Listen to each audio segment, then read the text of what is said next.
I never imagined one evening could completely shift the course of my relationship with Sarah.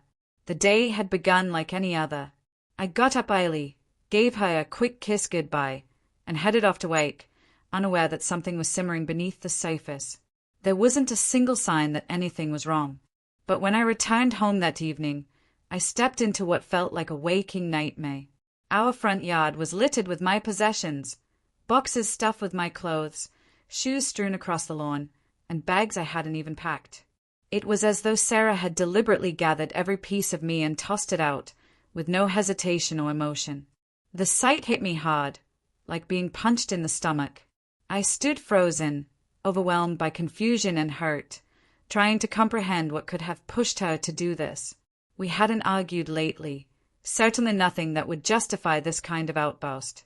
The last disagreement I remembered was minor, a simple miscommunication about our dinner plans. Clearly, there was something deeper that she hadn't voiced.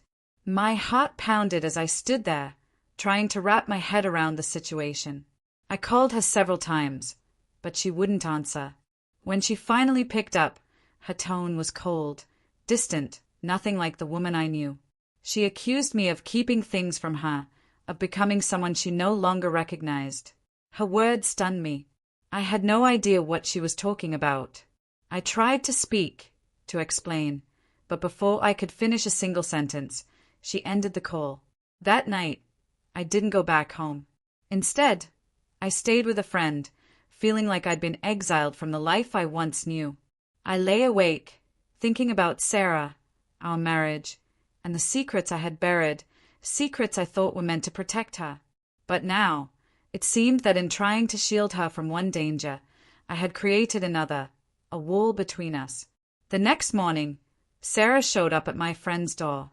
Her eyes were swollen from crying, and she looked like someone carrying the weight of the world on her shoulders.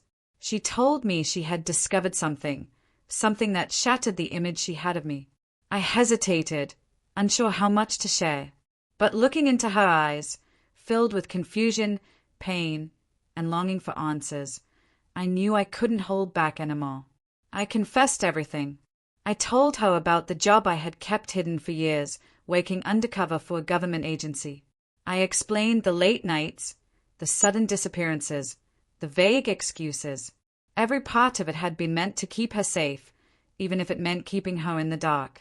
Sarah sat in silence as I spoke. Her expression shifted, first disbelief, then realization. She admitted she had felt something was off for a long time, but never imagined it was anything this serious. I heard the fear in her voice, not just for my safety, but for the life we had built together. Yet behind that fear was a faint trace of relief. She finally understood why I had been so distant, why I never let her fully in. And in that moment, I made her a promise. No more lies, no more walls. From that point forward, we would face everything side by side, no matter how hard it got. Bringing my belongings back into the house was more than just picking up scattered pieces. It was symbolic, a step toward reclaiming what we had almost lost. Rebuilding trust wouldn't happen overnight. We both knew that. But we were willing to try, to start again, brick by brick, with honesty as our foundation. That evening, as we sat together in the silence of our living room, I came to a realization. The people closest to us often have no idea about the battles we fight within. But when those struggles are finally revealed, they can either drive a wedge between us or become the very thing that draws us closer.